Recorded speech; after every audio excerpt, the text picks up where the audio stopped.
It's time to pull out the good old Marvel Studios bingo card for things you didn't expect for the studio to be able to pull off. And if you had Black Panther Wakanda Forever officially releasing in China on your bingo card, you secured, I would assume, a massive win because it's happening. Against all odds, it's happening.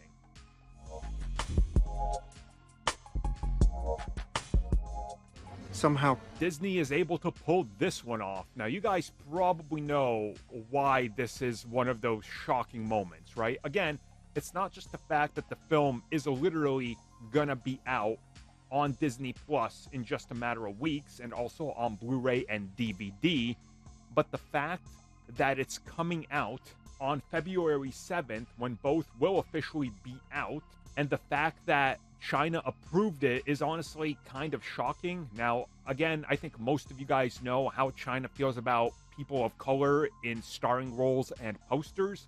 It's pretty much a giant, yeah, we don't really like that here, and they try to hide it. And we've seen that with multiple posters for every international movie that gets a release in China. They literally bury people of color in the back or try to, hide their faces and things like that. And I mean, nobody suspected that this film, out of all of them, would be Disney's return to China. But here it is. It's kind of one of these things that makes you just really think about what's going on and what exactly is happening with the Chinese market. And if this is sort of a, shift in perspective in terms of how years ago everybody was saying China's going to be the big market. And then China slowly started to ban everything, so then everybody kind of pulled back, and now they might be, open to it again. Again, assuming censoring and all these things don't come into play too much.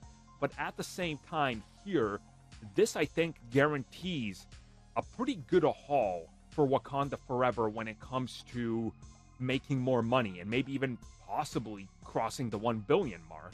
Again, China is a pretty big market.